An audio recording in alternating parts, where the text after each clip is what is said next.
Bonsoir à toutes et à tous, bienvenue pour ce 6e rendez-vous d'Annecy TV.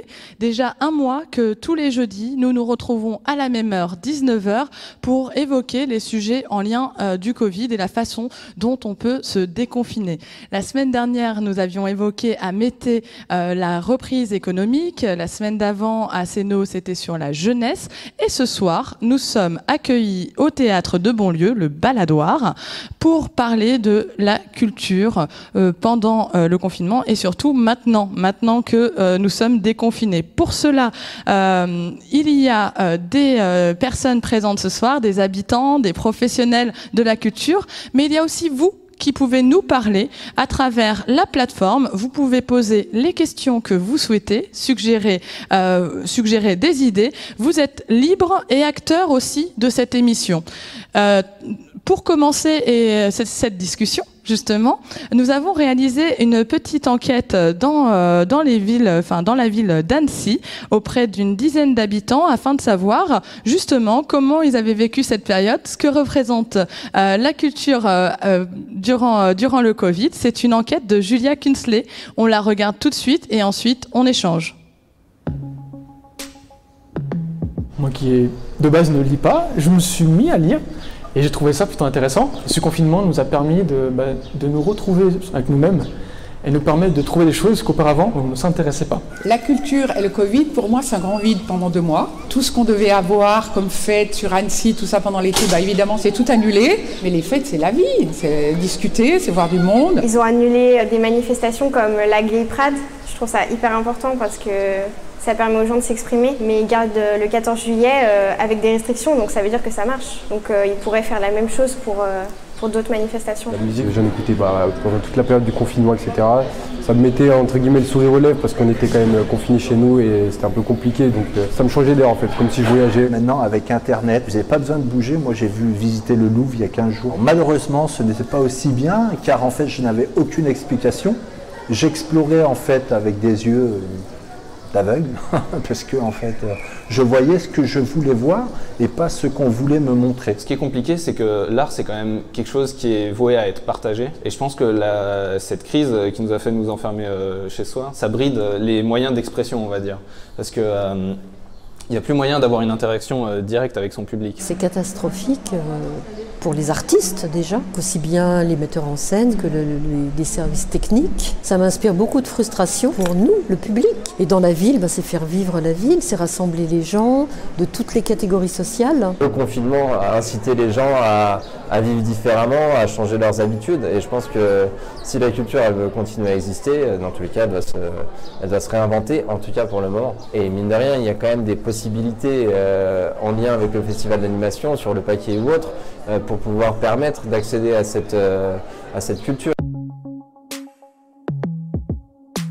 Dans une ville, la culture ça apporte plein de choses, la solidarité, la fraternité, on est autour d'une même passion par exemple pour un concert. C'est important ici que ça redémarre à Annecy parce que ça ramène de l'argent honnêtement. Puis, pour se faire un nom entre guillemets comme ville de France, pour que ce soit une ville touristique. La priorité pour Annecy, ça serait de favoriser ce retour vers les choses culturelles avec sécurité. Après, moi j'entends que derrière le mot culture, il y a aussi des gens qui travaillent avec. Il faut aussi qu'ils vivent. On peut trouver un compromis. Regardez, le conservatoire a ouvert, mais ils ont ouvert qu'aux enfants. La priorité pour lancer la culture à Annecy, pour moi, ce serait des spectacles de proximité, avec des spectacles de rue, du street art, parce que comme grosse manifestation culturelle à Annecy, il y a le festival des films d'animation, c'est mondial, ça brasse pas mal de population, mais pas forcément ceux qui en ont besoin à Annecy. La culture, c'est un budget et ça ne fait pas partie de certaines priorités pour les jeunes ou moins jeunes. Ce qu'il faudrait faire pour pouvoir rassembler de nouveau toutes les générations, des portes ouvertes. Ne pas attendre bien souvent les journées du patrimoine gratuites, ramener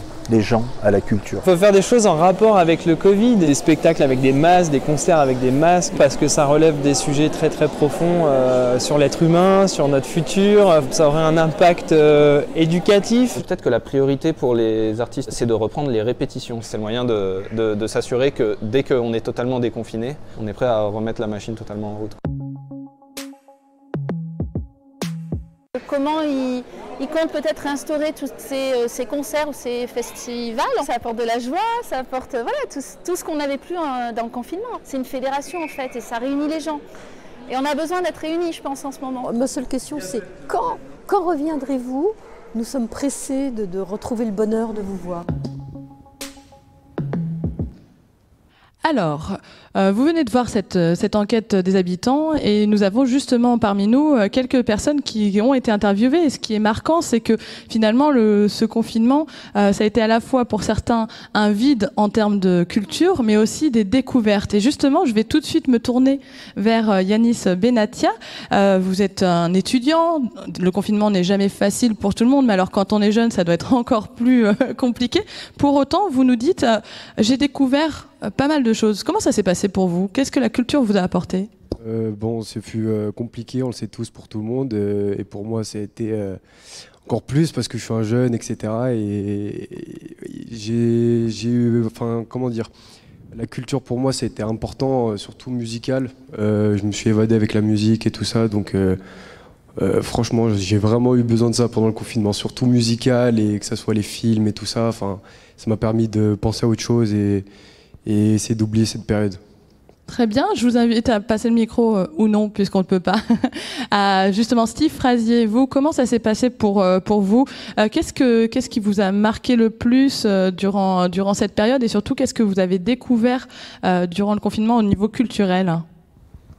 Alors bonsoir, moi ce qui m'a plus sauté à l'esprit, c'est le silence. Le silence qu'on n'avait pas depuis très très longtemps. Écoutez, moi ça a été super, ça m'a permis de me retrouver avec moi-même en ce qui concerne la culture. Est-ce qu'on peut inclure le sport dans la culture? Si oui, il y en a eu. De la musique, j'en ai fait, j'ai composé, des choses que j'avais pas faites depuis 10 ans. Je me suis retrouvé avec moi-même et j'ai fait pas mal de... J'ai regardé des films aussi, alors pas de séries, mais c'était juste... pour moi, c'était super, quoi. Qu'est-ce qui vous a manqué pendant cette période et que vous avez pu retrouver dès le lendemain, on va dire ça comme ça? Les amis, je veux dire, voir les gens en vrai... Voilà, c'est la seule chose, je pense, qu'on attendait tous, c'était se retrouver ensemble et puis passer des moments ensemble, et, en écoutant de la musique, en parlant, voilà. Très bien. Christiane Lagrange, vous êtes membre du conseil de quartier, habitante aussi d'Annecy. Pour vous, quel rôle joue la culture dans votre vie? Pour moi, la culture, c'est d'abord les livres, ensuite la peinture et peut-être le cinéma. Alors, quel rôle ça joue? L'imaginaire, je dirais, favoriser l'imaginaire. Voilà, l'essentiel de la culture. Et qu'est-ce que ça apporte, la culture, dans une ville comme Annecy?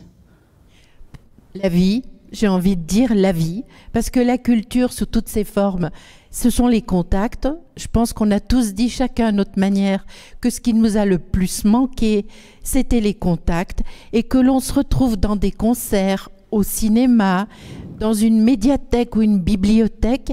Ce que nous apporte la culture, c'est le lien, pour moi, le lien avec les autres, et puis avec l'imaginaire qu'apporte la culture, que ce soit la musique, que ce soit le livre, le ciné, voilà. Je pense que c'est ça, pour moi. Très bien. Et vous, Christine Provena, excusez-moi si j'écorche votre nom, qu'est-ce qui, vous dites, j'ai hâte que ça reprenne. Qu'est-ce qui vous a manqué durant cette période? En termes de culture, bien sûr. Alors, l'évasion, l'épanouissement, le théâtre m'a beaucoup manqué, les spectacles vivants, c'est justement ces liens qu'on a avec les autres et la joie que ça procure aussi. Est-ce qu'il y a des choses un peu comme ce qu'on nous dit dans l'enquête que vous avez découvert? Apparemment, vous pouvez visiter le musée du Louvre, certains ont repris les livres. Vous, qu'est-ce que vous avez découvert? J'ai repris les bouquins aussi, parce que c'est vrai qu'on n'a pas tellement le temps quand on travaille. J'ai beaucoup regardé de films et des séries. J'ai regardé pas mal de séries, j'en ai découvert quelques-unes. Mais bon, j'étais en manque, en frustration totale par rapport au théâtre, au spectacle vivant. Bah, ça tombe bien parce que nous avons de présent avec nous Chloé Lenôtre qui est de l'auditorium de Sénaux. Nous aurons aussi à 19h30 le théâtre des Collines qui va intervenir. Donc on vous écoute. N'hésitez pas aussi si vous avez envie de donner des remarques à nos interlocuteurs de le faire. Mais avant, je vais me tourner vers Cédric Tomasi. Vous êtes directeur du Centre social et culturel Le Mikado à Annecy. Vous proposez entre autres du cinéma, un espace d'art contemporain, des actions sociales. Comment s'est passée cette période-là dans votre travail et dans votre réflexion ? Alors tout d'abord, c'était un premier choc, on va dire la première journée sur la fermeture. Nous, notre cœur d'activité, c'est le lien social, développement culturel bien sûr, médiation, aller vers les gens. Est-ce que vous pouvez parler un tout petit peu plus fort ? Bien sûr. Donc d'abord, c'était un premier choc, parce que notre métier, c'est le lien social, c'est d'aller vers les gens, médiation sur le cinéma, sur l'art contemporain. Ça, c'est la première journée. Et tout de suite, les équipes, mais aussi, et c'est ce qui a été fabuleux dans ce moment délicat, c'était des bénévoles tout de suite qui nous ont contactés, qui ont contacté nos professionnels pour dire, bah voilà, moi je suis chanteuse et je serais bien partante pour aller chanter en bas des immeubles. Au début un petit peu réfractaire à se dire les normes de sécurité. On a un partenariat très fort avec la mairie, avec la police nationale. Et là, tout de suite, on nous a dit, allez, on y va, c'est parti. Et donc, on a mis en place de nombreux concerts en bas des immeubles qui ont fonctionné comme on n'a jamais vu. Voilà, avec toute tranche d'âge, aussi bien des enfants de 9-11 ans qui nous disaient merci, des petites mamies qui disaient mais vous êtes mon petit rayon du soir parce que c'est difficile d'être recroquevillé. Et puis j'ai cette image on a une banque de livres par exemple sur le site de Novelle qui est en prêt, vous savez où on prête, etc. Et là il y a une petite mamie un matin qui vient et qui tape à la porte et qui dit mais moi j'aimerais toujours avoir accès à ces livres-là parce que c'est ma bouffée d'air en ce moment. Et voilà, c'est de permettre aussi cette activation culturelle, même pendant le confinement. Bah, très bien. Et justement, là, on sort de ce confinement. On a déconfiné beaucoup de choses. Les bars, les commerces, les restaurants. Mais pour la culture, ça semble ne pas être au même rythme. Vous, personnellement, ou en tout cas votre structure, le Mikado, comment il s'est organisé ? Est-ce que vous avez décidé de repartir tout de suite ou est-ce que vous attendez avant de proposer des activités ? Parce que c'est quand même un grand centre, il y a beaucoup de choses en intérieur. Comment ça se passe pour vous ? Alors nous, on a pris les devants, toujours en partenariat avec la préfecture, la police et puis bien sûr en conseil sur la sécurité. Donc les gestes barrières en permanence. Mais on est parti cet été pour lancer une grande opération qui se poursuit, qui est Mikado Plage, tous les mercredis et vendredis soirs, Novel-Thèbes-Valinfière, avec un lieu d'échange culturel, des projections plein air. Et là, on lance une grande opération projection plein air sur toute Annecy, en lien avec nos collègues du CDPC de la FOL 74, pour aller au contact des habitants du territoire annécien. Très bien. Je vais tout de suite me tourner vers Mickaël Marin. Vous êtes directeur de la CITIA, pour vous aussi, et du festival d'animation. Pour vous aussi, ça a été beaucoup de changements cette période. On est en plein dans le festival, mais je ne vois rien dans les rues. Je ne vois rien dans les salles de spectacle. Pour autant, on parle de vous partout. Tous les jours, à la télé, dans les journaux, on parle de ce festival qui est sur le net. Enfin, vous allez nous en dire quelques mots. Pourquoi vous avez fait ça et est-ce que c'était compliqué ? Bonsoir, on a fait ça parce que notre mission, notre rôle, c'est de montrer des films, c'est de valoriser des talents, d'accompagner des réalisateurs, des réalisatrices, d'accompagner aussi la croissance d'une industrie. Et donc, très rapidement, alors on a cheminé un petit peu durant le mois de mars, parce que quand on est parti en confinement, quand on a mis toute l'équipe en télétravail, à ce moment-là, et je crois que globalement en France, on pensait qu'on allait faire 15 jours, 3 semaines à la maison, et puis qu'après on allait revenir dans la vie normale et au bureau. Et très rapidement, on s'est rendu compte, notamment parce que en lien avec l'international et de tous les studios qui venaient du monde entier, qui commençaient à nous dire que ça allait être très très compliqué, avec lucidité, on s'est rendu compte que ça serait pas une année comme les autres et qu'il fallait rebondir différemment. Donc fin mars, début avril, bien sûr en échangeant avec notre conseil d'administration et aussi avec le maire d'Annecy qui, je dois le dire, a poussé, a tout de suite été très enthousiaste sur l'idée de faire cette édition en ligne. On a pris cette décision qui était courageuse parce que le plus simple aurait été de mettre l'équipe en chômage partiel à 100% et d'attendre le mois de septembre pour repartir sur une édition 2021. Donc l'équipe, on a annoncé à la fois le 7 avril, donc ça a été un choc, même si nous on savait ce qu'on allait annoncer, c'était un choc pour tout le monde. Et en premier lieu, on pensait effectivement au territoire, parce qu'un festival d'Annecy, c'est des retombées économiques, c'est du lien social, c'est effectivement une ville qui est transformée, c'est de la couleur dans la rue, c'est des festivaliers qui voilà, Ça représente justement combien d'emplois? Ça représente combien d'entreprises? Alors c'est difficile de parler en termes d'emploi. Ce que je peux dire sur les retombées économiques et sur les derniers chiffres, sur la participation 2019, c'est 20 millions d'euros de retombées économiques pour le bassin arnécien. Et à peu près 9 millions d'euros, un peu plus, de retombées presse. Donc ce sont des retombées économiques importantes. Ça c'est pour le bassin arnécien. Et puis après il y a les retombées sur le secteur de l'animation. Et là on a l'impact, il est mondial. Donc pour nous il n'était pas question de faire une année blanche. Et donc dès le 7 avril, et même un petit peu avant, l'équipe s'est mobilisée pour réaliser ce festival et ce marché en ligne, qui je pense est une performance mondiale. On a réussi un exploit en 2 mois de proposer quelque chose d'assez unique qui fonctionne. Ce matin, sur les derniers chiffres, on a 13 500 accrédités au total, ce qui est un record absolu. C'est plus que l'année dernière, 4 000 pour le marché du film. Donc voilà, on a été au rendez-vous. D'accord, mais justement, vous le précisiez, le festival d'animation, c'est aussi beaucoup d'entreprises qui travaillent ici sur ce territoire. Et nous avons justement Majid Chamek, vous dirigez la boîte InMotion, donc une boîte d'animation. Comment ça s'est passé pour vous? Alors, bonsoir, donc c'est In The Box. In The Box. C'est pas grave. Qui est un studio d'animation effectivement créé à Annecy. Comment ça s'est passé? Ça a été à l'image des gens qui sont autour de... Il n'y a pas de plateau, mais qui sommes en cercle ici. Ça a été un choc dès le départ, notamment concernant les collaborateurs, comment mettre nos équipes en sécurité. On était en pleine activité de production d'un long métrage d'animation et d'une série d'animation. Donc ça a mis un coup de frein énorme dans le studio, beaucoup d'interrogations sur comment réagir à la mise en place des gestes barrières. Avec mon associé Mathieu, on a très rapidement mis en place des créneaux horaires spécifiques avec des horaires décalés pour les équipes. Et aujourd'hui, justement, vous êtes plutôt confiant? Vous n'êtes pas rassuré? Comment vous voyez justement la suite? Alors, en fait, on réagit un peu au jour le jour, pour être totalement franc. On sait qu'il va y avoir une période assez difficile à venir. En tout cas, c'est ce qui est annoncé. On s'y prépare. On essaye d'évoquer ça de manière, on va dire, la plus agile possible.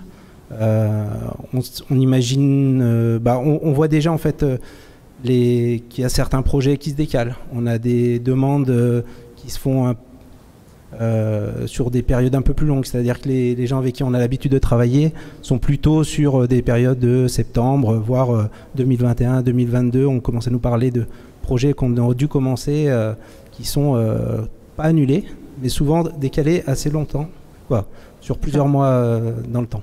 Et en attendant, comment vous réagissez? Ça sera le mot de la fin, puisqu'on a un sujet qui va arriver justement sur la reprise, mais justement, comment vous réagissez à ça? Comment vous rebondissez? On réagit, en fait, on a créé de nouveaux projets en fait pendant la période. On s'est dit qu'est-ce qu'on pouvait faire nous aussi comme entreprise pour faire un geste citoyen à la collectivité. On a créé des films d'animation qui tournent en ce moment dans Bonlieu et partout en France sur les gestes barrières avec Alexandre Charlet, un partenaire de projet. Donc, c'est une manière de créer des nouvelles choses, de se renouveler sur d'autres sujets. Et justement, Steve Frazier, vous étiez dans le film, vous nous disiez, Frazier, pardon, me dit à l'oreillette, donc Steve Frazier, pardon d'avoir écorché votre nom, vous disiez durant l'enquête que la priorité, ou du moins la suite, ça serait de se réinventer et pourquoi pas utiliser le Covid ou la Covid comme outil, pour la culture. Oui, c'est ce que disait, je crois que c'est ce que disait notre président. Il faut réfléchir. Moi, c'est pas mon domaine, mais effectivement, il faut que les personnes qui sont en place, qui sont autour de nous ce soir, puissent réfléchir à qu'est-ce qu'on va faire pour la suite, comment on va faire.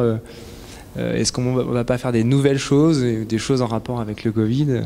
Enfin, voilà.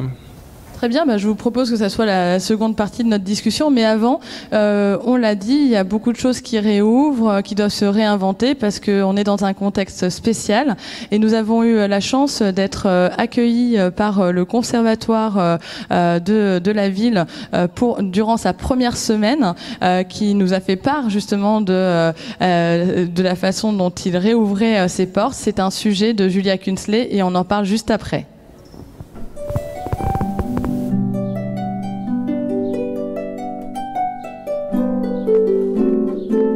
Tous les enseignants ont souhaité tous repartir à l'unanimité avec toutes les mesures qu'on a mises en place parce que le conservatoire est un service public et personne n'aurait pu supporter que les gens puissent aller dans les supermarchés en famille, les gens puissent aller au bord du lac faire du bateau et pas venir au conservatoire. Puis quand on a été confinés en famille, des fois dans des appartements petits, et même si on n'est qu'un face à un professeur, c'est déjà une énorme bouffée d'oxygène.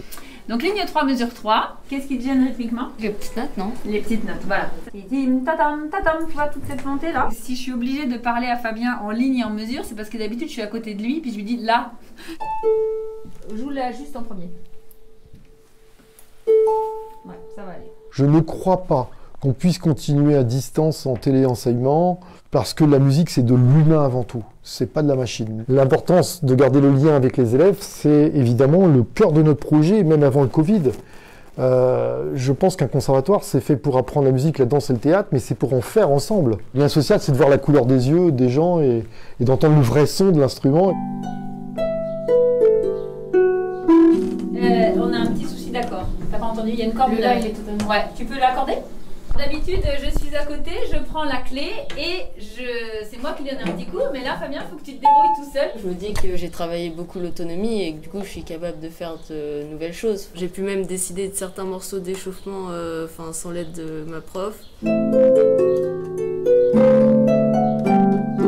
Depuis pas mal d'années, ce conservatoire est vécu comme un vrai lieu d'apprentissage, de vie, de culture par les familles. Donc le fait de réouvrir, c'est de leur dire mais la vie s'est pas arrêtée avec le Covid. Ça reprend. Il y a des conservatoires en région parisienne et dans d'autres villes qui n'ont pas repris, qui reprendront le 1er septembre. Je dirais franchement, je trouve ça scandaleux. Il faut refaire ce lien, les ramener dans les établissements, les 3 sites du conservatoire, pour qu'ils continuent. Ils auraient pu être découragés d'être en téléenseignement et pas revenir. Puis on abandonne la musique, la danse et le théâtre et c'est fini. Mais non, faut pas, faut leur donner cet espoir que tout repart et venez, on est content de vous voir. Alors, justement, on vient de voir cette réouverture du conservatoire, mais il y a plein d'autres aussi réouvertures qui se passent en ce moment, ne serait-ce qu'à l'auditorium dans une semaine, vous me disiez tout à l'heure, ou au Mikado, ou encore au Théâtre des Collines que nous aurons dans quelques minutes. Comment, justement, est-ce que ces réouvertures et la façon dont elles sont réouvertes sont provisoires, ou est-ce que ça vous inspire de nouvelles façons de travailler ? Allez-y, oui. Alors, des nouvelles façons de travailler, pour l'instant, c'est surtout qu'on essaie d'accueillir le public avec un protocole sanitaire strict qu'on essaie de tenir. Ça, c'est pour la réouverture du cinéma la semaine prochaine. Bien évidemment, pour le cinéma de plein air, que nous allons organiser également. Par exemple, j'entendais tout à l'heure dans les retours dans votre reportage dire que peut-être en plein air c'était plus simple. En fait, c'est pas forcément plus simple puisqu'on doit absolument contrôler le nombre de spectateurs et puis éviter à tout prix les rassemblements, voilà, donc qui seraient trop importants.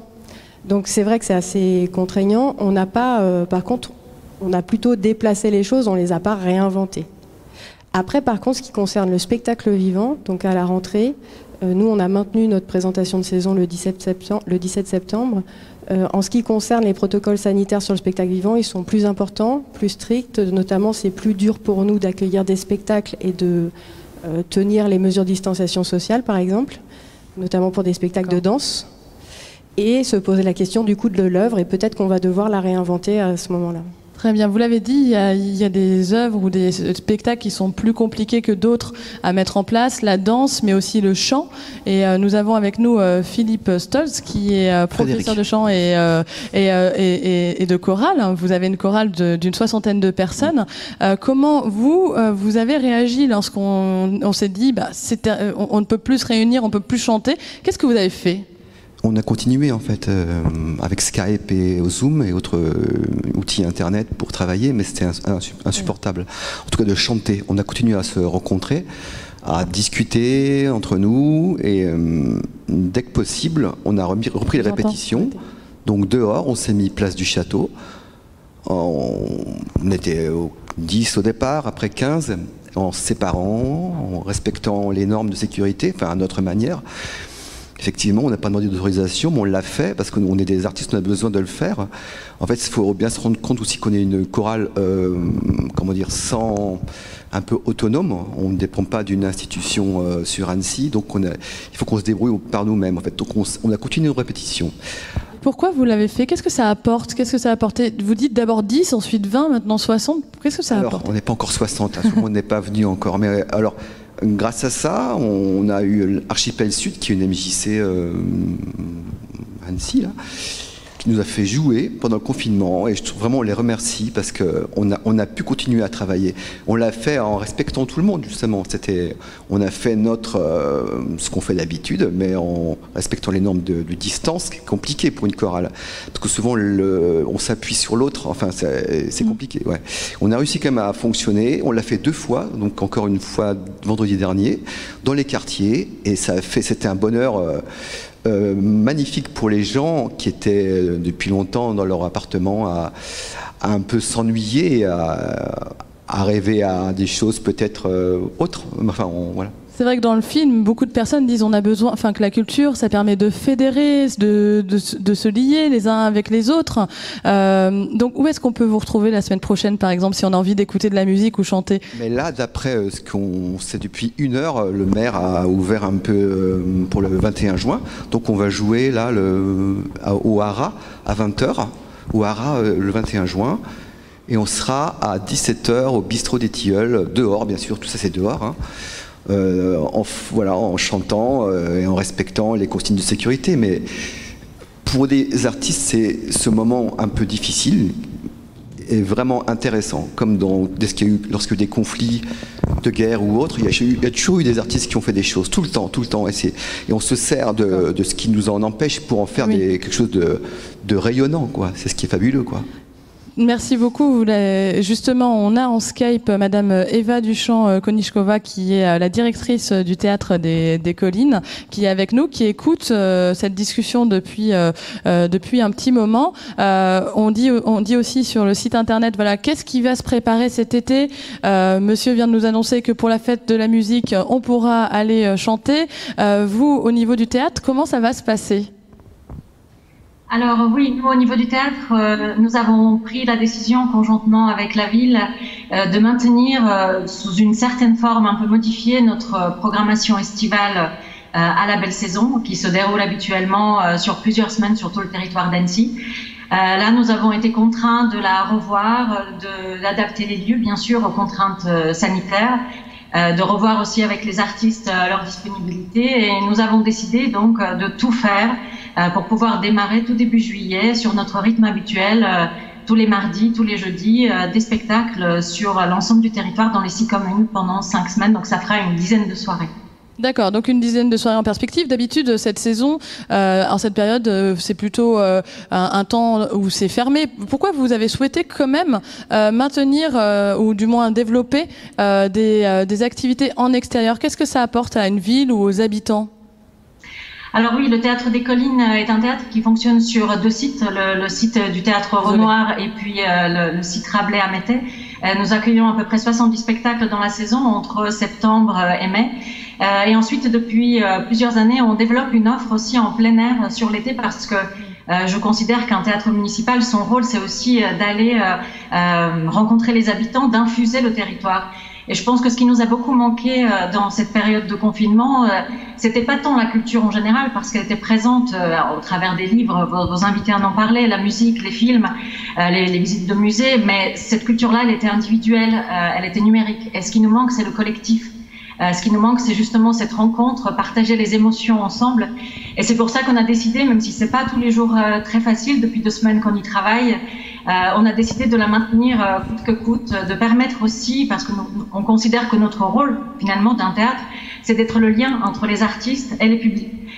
Et c'est donc pour ça qu'on a décidé de faire notre possible pour que cela puisse se faire. D'accord. Alors sur Internet, il y a pas mal de réactions d'internautes qui nous demandent, qui vous demandent, qu'est-ce qui va se passer cet été, qu'est-ce que vous avez prévu. Donc ça s'adresse à vous bien sûr, mais ça s'adresse aussi à l'ensemble des professionnels qui sont là. Vous avez commencé à le dire, mais est-ce que vous pouvez nous donner 2-3 exemples, et ensuite je vais me tourner vers Michael Marin, pour poursuivre la discussion. Alors oui, donc nous, on a décidé donc de proposer des soirées tous les mardis, tous les jeudis dans différents lieux de la ville. Ce sont des soirées doubles. On a souhaité aussi, dans cette période qui est pas facile pour le secteur culturel et notamment pour les artistes, ça a aussi été mentionné ce soir, les artistes, c'est leur travail de jouer. S'ils ne le font pas, ils n'ont plus de travail. Donc on a décidé aussi de faire appel aux artistes du territoire pour pouvoir leur permettre aussi de partir à la rencontre de ce public du territoire. Donc des soirées en 2 parties, il y aura des concerts, il y aura des spectacles de cirque, il y aura des spectacles de théâtre. On aura des spectacles assez impressionnants en cirque avec des structures très grandes, comme par exemple une roue de la mort, des acrobaties avec des cascades en moto, des balades radio-guidées sous casque avec notre danseur en résidence. C'est quoi une roue de la mort? C'est des bonnes nouvelles en perspective, dis donc, mais c'est quoi une roue de la mort? Une roue de la mort, c'est, vous voyez un peu les hamsters dans leur cage quand ils pédalent dans une petite roue, et ben là c'est doublé, relié par un axe. Et tout ça tourne ensemble à une bonne dizaine de mètres du sol. Et à l'intérieur, c'est pas des hamsters, c'est des circassiens. Donc c'est des spectacles qui font appel aussi à des prises de risques qui sont aussi intéressantes à questionner de nos jours et dans notre société d'aujourd'hui. Très bien, merci de nous avoir donné un peu tous ces éléments un peu en avant-première. Je vais tout de suite me tourner vers Michael Marin. Justement, vous vouliez réagir à ça Oui, alors pour nous, ça ne sera pas la roue de la mort, mais il était important qu'on puisse se retrouver collectivement, comme l'a dit Eva. Et donc, on l'a annoncé cet après-midi. Dès la semaine prochaine, à partir de lundi, on aura 6 séances plein air. Donc, on va pouvoir enfin retrouver le grand écran, enfin retrouver le public. Symboliquement, c'était important pour nous de le faire, et le festival ayant été prolongé d'1 semaine, donc il dure 15 jours cette année, en tout cas en ligne, de retrouver les Annéciens et les Annéciennes. Et donc dès lundi et toute la semaine, il y aura un programme, il est déjà établi, donc il faut aller sur notre page Facebook pour voir des séances plein air, redécouvrir des films d'animation et ce plaisir de voir des films ensemble. Il va faire très beau, donc j'encourage vraiment le public à se rendre nombreux, même si, comme l'a dit Chloé, c'est pas simple, les places seront limitées, on respectera bien sûr les gestes barrières. Et puis autre message, donc ça c'est une bonne nouvelle pour nous, c'est une bonne nouvelle pour la ville, donc on fera une projection dans chaque commune déléguée. Dernière projection le 30 au Hara. Et puis, autre message qu'il faut passer, parce que c'est très très important, dès le 22 juin, vous pouvez vous rendre dans votre salle de cinéma. C'est très important de soutenir les salles, les exploitants. Il faut aller au cinéma, on va faire du plein air, mais on va aussi retourner en salle. Et donc, dès le 22, allez retourner dans votre salle de proximité. Très bien, merci beaucoup. Je vais tout de suite me tourner vers les habitants qui sont présents avec nous pour vous demander, au fond, c'est une bonne nouvelle ce qui arrive, puisque vous disiez une des priorités, c'est de pouvoir ressortir, de pouvoir profiter de la culture. Mais qu'est-ce que ça vous inspire au fond ? Honnêtement, c'est une bonne nouvelle, ça on le sait. Les cinémas, tout ça, ça réouvre et tout ça. Donc honnêtement, c'est une bonne nouvelle et moi je suis content. Hein. J'espère que la vie va reprendre son cours comme avant. Donc c'est une bonne nouvelle. Très bien, Steve Frazier. Super, la vie reprend son cours, peut-être doucement, peut-être bizarrement, mais tant mieux. Et puis plein de nouvelles choses à venir, j'espère, sur Annecy. Qu'est-ce qui vous fait le plus envie dans ce qui a été annoncé, ou qu'est-ce qui manque dans ce qui a été annoncé? Qu'est-ce que ça vous inspire? Moi personnellement, je suis musicien et je trouve que à part le brise-glace, il n'y a pas beaucoup d'endroits où on voit des concerts ou alors des petits troquets en ville.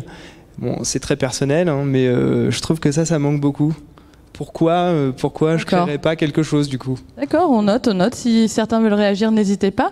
Et vous, Christine, qu'est-ce que ça vous inspire, ce programme Alors, je suis très contente, beaucoup de joie, beaucoup de bonheur. Alors, par contre, ce qui me manque à moi, c'est la fête du lac. C'est les feux d'artifice, c'est les attroupements. Quand on était tous assis dans l'herbe, c'est aussi de la culture. C'est quand même très, très beau. Voilà. D'accord. Merci, Christiane. Moi, je réfléchissais en venant et je me disais, j'ai un peu le sentiment qu'on est des convalescents. C'est-à-dire qu'on ressort de quelque chose d'un peu lourd qui nous est tombé dessus. On a eu la chance de ne pas être malade, mais on se rendait bien quand même compte du risque qu'il y avait. Et là, on se dit, on va pouvoir ressortir, on a très envie de retourner vers ce qu'on appelait entre guillemets la vraie vie. Et la vraie vie, c'est tout ce qu'on a expliqué là, c'est-à-dire le partage, que ce soit de la musique, de la pyrotechnie, parce que c'est vraiment aussi, je suis une fervente de la fête du lac, parce que c'est notre lac aussi en plus, voilà. Les livres, je vois, on va pouvoir retourner dans les médiathèques. Et comment je pourrais aussi... Quoi les enseignements que vous tirez pour l'avenir finalement? Parce que vous dites on est en convalescence, donc pour l'avenir, ça serait quoi les enseignements? Qu'on aime le contact et qu'on en a besoin. Je crois que vraiment on en a besoin. Toutes ces barrières qui sont imposées par un contexte sanitaire qu'on comprend, mais c'est quand même une barrière. Et pour moi l'avenir, c'est la spontanéité, c'est les contacts, c'est le lien. On a besoin de contacts, même si c'est risqué, en fait. Ça fait partie de la vie. Alors, Steve Fraisier, vous dites, vous, quel enseignement, justement, vous tirez pour l'avenir et à quelles conditions on redémarre, vu qu'on vient d'avoir les programmes Moi, je sais pas. Franchement, je sais pas. J'avais juste envie de dire ce que je viens de dire là. C'est que on est des animaux sociaux et on a besoin de contacts. Et le risque fait aussi partie de la vie. Très bien. Cédric Tomasi, justement, lorsqu'on s'est eu au téléphone tout à l'heure, vous disiez qu'il y avait pas mal de choses aussi que vous étiez en train de faire en dehors, mais on n'en a pas du tout parlé. Vous aussi, vous prenez ce risque-là d'aller de faire des activités. Pourquoi et qu'est-ce que vous avez à nous annoncer? On est parti du constat qui était évident que les gens sortaient tout de même pendant le confinement au pied des tours, au pied des immeubles, parce qu'effectivement, quand on vit à 4, 5 dans un T2 ou un petit T3, c'est compliqué pour tout le monde. Et je crois que j'entendais attentivement le discours des habitants et des reportages.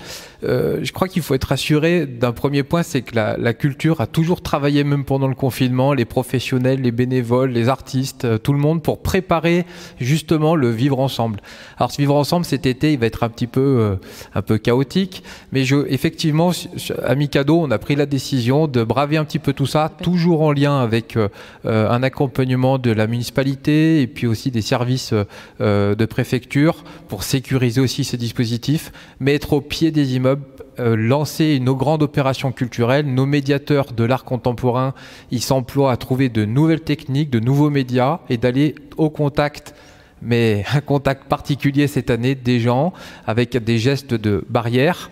Et puis on a enlevé aussi ce mot de distanciation sociale parce qu'il nous a tout de suite choqués. Distanciation physique, elle nous paraît plus opportune, c'est certain. Et nous serons présents 8 semaines cet été au cœur du quartier. Donc on a remobilisé toutes nos équipes pour être présents tout l'été. Merci beaucoup. Ces activités culturelles, c'est beaucoup d'emplois, c'est beaucoup de structures. On vient de le voir, là, on n'en a que 5, mais il y en a des centaines, des milliers sur le territoire. Comment vous allez rebondir après cette période, Michael Marin? Comment on va rebondir? Déjà, on va finir notre festival parce qu'il en aura encore une semaine de travail. Après, on va déjà se projeter dans l'après. Ça veut dire qu'on va tirer les enseignements de ce qui a marché pendant cette période, parce qu'effectivement, il a fallu aussi qu'on soit un peu créatif. On a testé de nouveaux outils, on a inventé de nouvelles choses. L'idée, ça marche, donc on ne va pas tout jeter à la poubelle début juillet, parce que ça serait un petit peu dommage vu le travail qui a été fourni. Dans le même temps, il n'est pas question pour nous de refaire dans le futur, et je ne l'espère pas, et je l'espère à personne, qu'on soit obligé de refaire un festival et un marché en ligne. Néanmoins, on gardera, on essaiera d'enrichir l'événement physique avec ce retour d'expérience. Donc ça, c'est un premier point. Et puis, Citia, on était déjà engagé très fortement sur des questions d'éco-responsabilité, d'accès à la culture pour des publics qui ont un peu des difficultés. Donc on avait déjà beaucoup d'opérations. On allait accélérer fortement pour le grand public, pour l'éco-responsabilité. On va aller plus vite. Voilà, on va essayer d'aller beaucoup plus vite sur ces questions-là. Merci. Chloé Lenôtre, vous parliez tout à l'heure de développement économique, enfin de l'économie du théâtre, parce que la culture, c'est aussi beaucoup d'emplois, c'est aussi c'est vraiment beaucoup d'emplois, et en tout cas ceux qui la font, vous êtes en relation avec des intermittents, vous êtes en relation avec des acteurs culturels. Comment vous voyez l'avenir ? Alors de manière assez incertaine, et je pense que c'est ce qui est pour l'instant dans le milieu ressort, c'est l'incertitude de la rentrée. Bien évidemment, on a tous envie d'y croire, on a très envie que tout se passe pour le mieux. Par contre, on est aussi assez vigilant. Et je pense que pour le secteur, c'est important qu'on puisse maintenir, qu'il se fasse des formes peut-être atypiques, comme vous le soulignez, qu'on réinvente pour pas être peut-être dans cet arrêt brutal qu'on a eu pendant quelques mois. Après, voilà, l'économie, bien évidemment, peut-être qu'elle sera réduite, peut-être qu'on devra faire moins, et ça a des impacts sur une ville aussi, on l'a souligné. Majid Chamek, justement, pour vous, pour vos employés, quelles conséquences, comment vous repensez cette question ? Aujourd'hui, quand on se projette sur les mois qui arrivent et l'approche qu'on prend, en fait, alors il y a deux choses, c'est que même si on est une entreprise privée, indirectement, on a des incidences, des aides qui nous sont amenées par les institutions. La Citia a mis en place avec le département un fonds d'aide sur l'animation qui permet aux entreprises du bassin nessien et de tout le département de la Haute-Savoie de bénéficier d'une aide pour développer des produits, des projets autour de l'animation, des longs métrages et des séries d'animation. Grâce à la vigilance et à l'attention que portent certaines institutions comme celle-ci, ça nous permet à nous de porter un discours et une sérénité sur certains sujets qui permet de se dire, bon bah voilà, on n'est pas abandonné, on n'est pas tout seul à devoir trouver des solutions, il y a des choses qui se mettent en place. L'État a commencé avec pas mal de choses. Est-ce que c'est suffisant ou est-ce que vous pensez, enfin vous réfléchissez à d'autres formes pour justement maintenir les emplois et passer cette crise, puisque vous nous parliez de projets reportés en 2022, donc... Alors, c'est difficile d'imaginer ce qui se passera dans les quelques mois. Mais par contre, on est obligé aujourd'hui de réfléchir. C'est aussi une réflexion qu'on doit porter avec les collaborateurs de l'entreprise. C'est des sujets qu'on doit aborder les semaines qui arrivent avec l'ensemble de nos collaborateurs pour pouvoir imaginer justement cet avenir ensemble, imaginer des nouveaux services peut-être, des nouvelles manières de travailler aussi, parce que on a entendu... que le confinement avait aussi permis de se retrouver soi-même, recréer.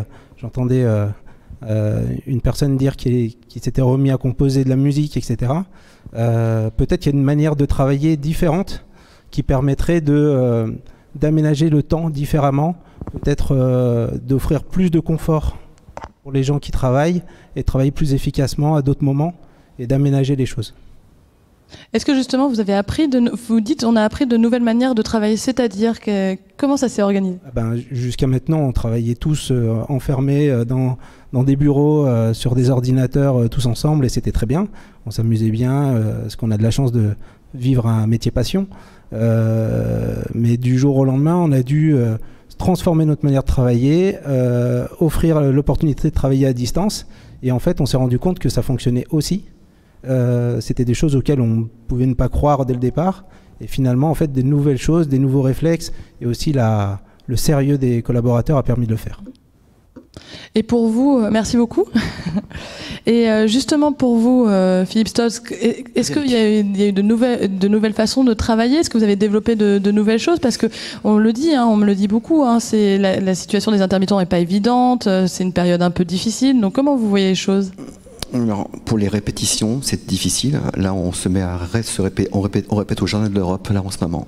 Ce qui nous manque, là, on avait une salle de cours, une salle un gymnase, en fait, que la mairie nous prêtait, on l'a plus. Donc on a demandé la salle de récréation, on ne peut pas l'avoir non plus, donc on se met à continuer à répéter dehors. Donc c'est un peu dommage qu'on soit réduit à répéter dehors. C'est en fonction du s'il pleut, on ne peut pas répéter. S'il y a un contrôle, c'est un peu compliqué, mais on a envie que cette chorale vive encore en fait. Donc il faut bien qu'on travaille, mais on aimerait maintenant bénéficier d'une aide, en tout cas pour un espace clos où on pourrait continuer à travailler en respectant bien sûr toutes les clauses de sécurité. Alors, on le voit ce soir, hein, la culture c'est très diversifié, ça va de la chorale en passant par le spectacle vivant au festival d'animation. Qu'est-ce que ça apporte justement à une ville ou aux personnes d'avoir cette diversité dans la ville? Yanis?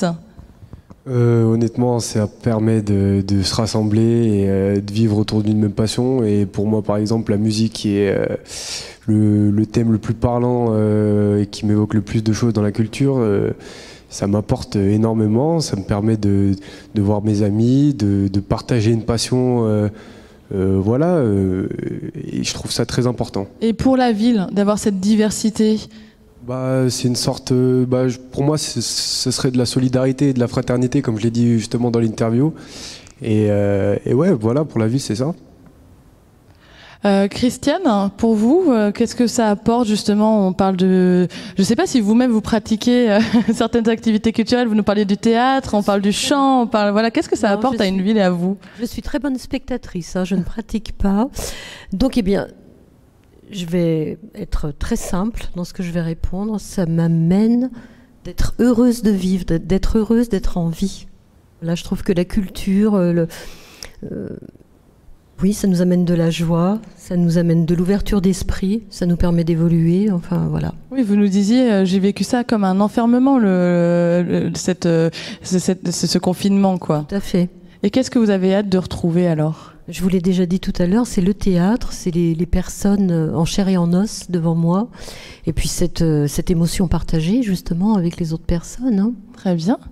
Et pour la ville, Christine, pour la ville, qu'est-ce que ça apporte justement cette culture d'avoir de la diversité? On aurait pu se dire, il y a des villes qui sont connues que pour un seul domaine culturel. Ici, Annecy, vous avez cité le lac, vous avez cité le festival d'animation, le chant. Qu'est-ce que ça apporte? Je partage beaucoup ce qu'a dit Christine et ce que tu as dit. Je partage beaucoup. Ça apporte, je pense, du partage, de la vie, de la richesse. Enfin, moi, je dis j'aime beaucoup Annecy parce que c'est à une échelle humaine, c'est une petite ville où on peut se côtoyer dans des, dans des activités très différentes. Que ce soit quand on vient voir un spectacle ici à Bonlieu, quand on va voir la fête du lac, quand on se retrouve dans une bibliothèque, ça apporte, ça a l'air très simple. C'est peut-être que la simplicité, c'est aussi quelque chose d'essentiel. Ça apporte ce que vous avez dit, du partage, de la joie de vivre. Et compte tenu justement de tout ce que vous avez dit, et bien sûr le micro est ouvert, réagissez, rebondissez, ça devrait être quoi la priorité justement pour la culture demain, dans l'avenir?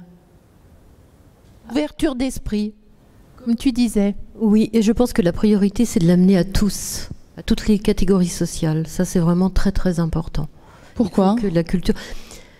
Parce que c'est une chance. C'est une chance. Il y a des gens qui connaissent... Enfin, qui sont un petit peu dans une ambiance étriquée. Là, le sujet me passionne, donc je risque de m'emporter un petit peu, mais c'est une chance. Si on n'a pas la chance de faire des rencontres, personnellement, j'ai eu énormément de chance, j'ai fait des belles rencontres dans la culture, mais il y a des personnes qui n'en sortent pas de la non-culture. Et c'est vrai que si la culture vient à elle, c'est bien, c'est une belle mission humanitaire. Merci. Je vois que sur le site, il y a beaucoup de questions en rapport avec les masques, les distances. Donc, je vais tout de suite je vais très vite me tourner vers les professionnels pour que vous nous répondiez là-dessus. Mais j'aimerais quand même continuer, puisque c'est vrai que dans le film, vous avez été nombreux à dire qu'il faut accéder à cette culture. Ce serait quoi la priorité pour vous, Yanis? Pour moi, ce serait des nouveaux concerts. Enfin, ce serait innover parce que... je vais le faire. En cette période, on a un peu, on était tous chez nous, tout ça, on a vu toutes les mêmes choses, etc. Et pour moi, ce serait innover, ramener des choses aux yeux de tout le monde, et voilà. D'accord, merci. Alors, on a plusieurs interventions sur le site internet, donc je vais regarder ça tout de suite. Il y a une première question sur est-ce que vous croyez vraiment que l'État aura encore la possibilité d'investir dans la culture, aussi massivement dans la culture? C'est Gérard 12 qui nous dit: vous croyez vraiment que l'État aura encore les moyens d'investir aussi massivement dans la culture? On a aussi Cathy qui dit: pourrons-nous profiter pleinement des animations de l'été sans masque de distanciation? Est-ce que le brise-glace est concerné par le sujet? Et est-ce que les événements de plein air de plus de 10 personnes vont être autorisés dans les semaines à venir sur Annecy? C'est de Paul. Nous avons encore d'autres questions, je vais les reprendre, mais voilà, je vous invite à y répondre. Qui vous souhaite?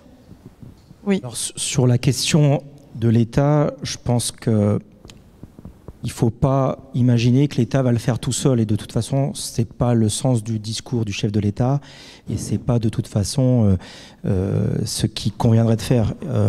On est effectivement sur un territoire et on a la chance, il faut le rappeler aussi, qu'Annecy est une ville très culturelle, qui a vraiment une histoire, qui est une ville modèle en France. On l'oublie bien souvent, de par ses équipements, de par ses événements, et donc on est habitués, nous, à tout ça, et on a cette chance-là, mais il faut sans arrêt se le redire, et justement, il faut savoir faire le bilan et se dire qu'on a cette chance-là d'avoir une politique culturelle suivie. L'État, il ne le fera pas tout seul, parce qu'il va le faire avec les collectivités, il va le faire avec les territoires. Et la culture, effectivement, elle se décide pas uniquement à Paris, mais elle se décide aussi par les territoires. C'est aussi dans notre histoire, l'histoire du festival. Dans les années 80, l'équipe s'est implantée ici, et donc ça sera un travail collectif, mais oui, j'ai la faiblesse de croire que les moyens vont être mis, d'autant plus, et je voulais intervenir là-dessus tout à l'heure, il faut juste rappeler que le poids de la culture en France, dans le PIB, c'est plus que l'automobile. On le sait très rarement, pour beaucoup, malheureusement, la culture est un coût. Au-delà de l'enrichissement personnel, au-delà de l'émancipation, la culture, ça a aussi un poids économique énorme, d'emploi, etc., etc. Donc ça, il faut le rappeler. Chloé Lenôtre, je vous vois acquiescer justement. Voilà, je vous laisse rebondir à ce que vient de dire Mickaël Marin, mais aussi, je rappelle la question de Cathy, pourrons-nous profiter pleinement des animations de l'été sans masque de distanciation? Alors ça fait deux questions, oui. Mais je vais répondre juste à la première pour rebondir. Bien évidemment, oui, c'est un vecteur d'économie pour une ville. Notamment, il ne faut pas oublier que l'État est financeur, mais les villes aussi, et l'ensemble des collectivités territoriales. Et que pour une ville, par exemple, un théâtre, faire venir des artistes, et ils vont à l'hôtel, ils mangent dans des restaurants, le public c'est pareil, ils prennent des places de parking, etc. Et il y a des études qui ont été faites. Et des chiffres qui ressortent à chaque fois. Et par exemple, le Festival du film d'animation, l'impact sur la ville d'Annecy est très important. Sur le ban annécien, et ça a été répété tout à l'heure par Mickaël. L'autre chose, c'est pour le port du masque obligatoire. Toutes les consignes, elles vont être données sur les sites de chaque lieu culturel. Ce n'est pas que le masque, l'ensemble du protocole sanitaire qui est fixé pour chaque lieu. Si je vous le décrivais là, il est très long parce qu'il y a aussi toute la circulation du public, la distanciation sociale, comment on vous accueille pour votre ticket, etc., etc., la question du nettoyage des lieux.